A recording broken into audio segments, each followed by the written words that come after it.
মাতা কি জয়, ভারত মাতা কি জয়। টাটা স্টিল কর্তৃপক্ষ 21 জন শ্রমিককে পুনরায় কাজে লাগাতেই হবে।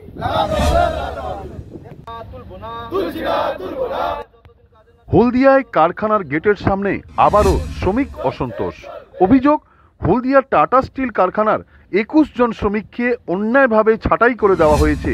শ্রমিকরা কারখানার গেটের সামনে দীর্ঘ 15 দিন ধরে অবস্থান বিক্ষোভে রত।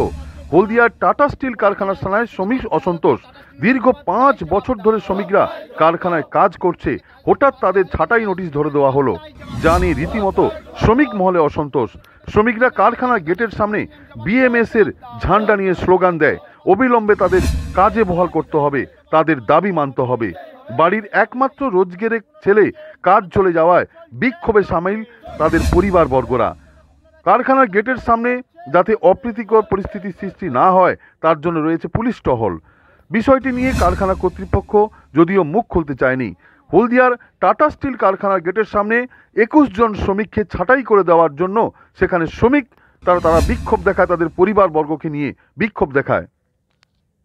তাদের দাবি, তাদেরকে পুনর্বার আবার কাজে বহাল করতে হবে, তাদের এটাই দাবি। আমরা 5 বছর কাজ করার পর হঠাৎ করে আমাদের সিকিউরিটি, আমরা হলদিয়া টাটা স্টিলে সিকিউরিটি কাজ করছি, হঠাৎ করে আমাদের কাজ বন্ধ হওয়ার জন্য আমরা আজকের অবস্থানে বিক্ষোভে আন্দোলনে নামছি। মানে কি দাবি কি তোমাদের? আমাদের কাজ, আমাদের সিকিউরিটি কাজ ফিরে দিতে হবে। 14-15 দিন আন্দোলন বিক্ষোভ চলছে। করবে এরকম? যতদিন না আমাদের কাজে সুরাহ হয় ততদিন পর্যন্ত আমরা আন্দোলন চালিয়ে যাব। আমাদের কাজ আমাদের ফিরে দিতে হবে। সিকিউরিটি কাজ না হলেও অন্য যে কোনো মোটামুটি আমাদের অন্য সংস্কারের যে কোনো একটা ব্যবস্থা করতে হবে। কর্তৃপক্ষের কাছে জানিয়েছো? হ্যাঁ, আমরা জানিয়েছি, কোনো রকম কোনো সুরাহ হয়নি। পরিষ্কার কি চাইছো তাহলে? আমাদের কাজ চাই। কতজন আছে? আমরা টোটাল 21 জন আছি। পরেও হতে পারে, মাস পরেও হতে পারে। তো জিনিসটা কেন পোড়ালে যায়? হ্যাঁ, অবশ্যই। এই জন্যই আমরা ম্যাডাম আন্দোলনে বসেছি। হলদিয়ার টাটা স্টিল কারখানার সামনে শ্রমিক বিক্ষোভ জারি থাকায় বুধবার সকালে পরিদর্শনে এলেন হলদিয়ার বিধায়িকা তথা বিজেপি নেত্রী তাপসী মণ্ডল। শ্রমিকদের সঙ্গে শ্রমিকদের দাবি দাওয়া নিয়ে এবং তাদের পরিবারবর্গদের সাথে কথা বলেন। বিষয়টি নিয়ে কারখানার কর্তৃপক্ষের সঙ্গে কথা বলবেন বলে জানায়। এছাড়া হলদিয়ার টাটা স্টিল কারখানার সামনে আসেন বিজেপির নেত্রী এবং বিজেপি নেতা শ্যামল মাইতি। এছাড়া আসেন বিএমএস এর শ্রমিক সম্পাদক, জেলার সম্পাদক চন্দন প্রামাণিক। তাদের সঙ্গে কথা বলেন এবং শ্রমিকদের সঙ্গে আশ্বাস দেন তাদের কাজে বহাল করার ব্যাপারে। সিঙ্গুরে আইএনটিটিসির নেতৃত্বেই এদের ঘাড় ধাক্কা দিয়ে বের করে ম্যানেজমেন্ট এটা ঠিক করছে। কাজ চলে যাবে। আমার লাতি একটা বাবা কথা বলতে পারে না। হ্যাঁ, আমার ছেলে কাজ করে, কাজ চলে যাবে সেই জন্য এসছি। আবার আমার লাতি একজন মাথার রিভেগ আছে, তাকে ডাক্তার দেখাতে হয়। একটা লাদনি আছে, কি খাবে? যদি কাজ চলে যায় আমার ছেলে কি করে পালবে? সেই জন্য সবার কাছে আমি জানাচ্ছি যে আমার ছেলের কাজটা যাতে থাকে।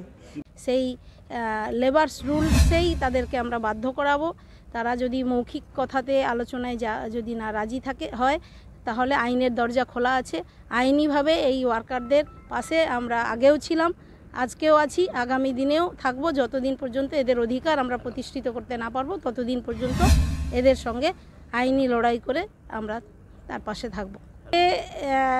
মানে উদ্দেশ্য প্রণীতভাবে যখন শাসক দল দেখছে তাদের পায়ের তলায় মাটি নেই, শ্রমিকরা আস্তে আস্তে তাদের সেই যে শোষণ নীতি, সেই নীতির বিরুদ্ধে তারা সোচ্চার হচ্ছে, তারা কথা বলার অধিকার ফিরে পেয়েছে। এবং ভারতীয় জনতা পার্টির আজকের লড়াই দেখে তারা অনুপ্রাণিত হয়ে এই ভারতীয় জনতা পার্টির ছায়াতলে আসছে।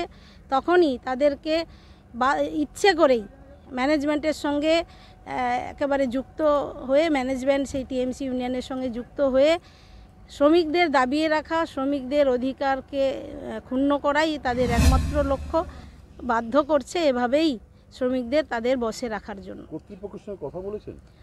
না, এখনও আমি কর্তৃপক্ষের সঙ্গে কথা বলিনি। আজকের ওদের লিখিত মেমোরান্ডাম আমি পেয়েছি, এটা নিয়ে আমি এই কর্তৃপক্ষের সঙ্গে কথা বলবো। ধরেন 24/7 কন্ট্রাক্টর ম্যানেজমেন্টের নির্দেশে হঠাৎ করে নোটিশ এরা পেয়ে হতবাক। এরা স্থানীয় যে আইএনটিটিসি ইউনিয়ন আছে তাদের দ্বারস্থ হয়। তাদের দ্বারস্থ হওয়ার ফলে তারা আশ্বস্ত করেন যে হ্যাঁ এটা এই বিষয়টা নিয়ে আমরা দেখব। কিন্তু দিনের পর দিন ঘুরিয়ে এদের সঙ্গে নিয়ে দেখা গেল কোনো সুরাহাই হচ্ছে না। শেষমেশ ওরা বললো তোরা যেখানে খুশি যা।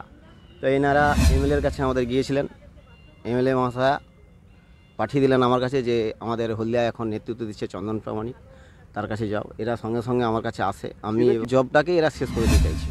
একটা পাঁচি তুলেছে মাঝপথে, এরা বলছিল যে 12 জন রেখে 9 জনকে ছেড়ে দেবো। আমাদের দাবি ছিল বা এই সিকিউরিটিতে দাবি ছিল যে বাকি 9 জনকে আপনি প্ল্যান্টের যে কোনো জায়গায় লাগিয়ে দিন, যাতে তারা কর্মসংস্থানের সঙ্গে যুক্ত হতে পারে, তাদের জীবিকা অর্জন যাতে না বন্ধ হয়ে যায়। তো কি জানি কি হলো, হঠাৎ করে টোটাল নোটিশ দিয়ে সবার কাজ ছাঁটাই করে দিচ্ছে। আমার কারোর বোনের ব্রেস্ট ক্যান্সার, কারোর দাদুর 2,500 টাকা করে ঔষধ যায়, কারোর বাবা অসুস্থ, কারোর মা অসুস্থ, বিছানসজ্জা। এই মুহূর্তে এই ছেলেগুলো কোথায় যাবে? আমাদের দাবি এদের কাজ ফিরিয়ে দিতে হবে। আপনি যদি মনে করেন ওই জবটা আমরা তুলে দেবো, তাহলে এই প্ল্যান্টের যে কোনো জায়গায় এদের কাজের সুরাহা করে দিতে হবে। Smart news Bangla,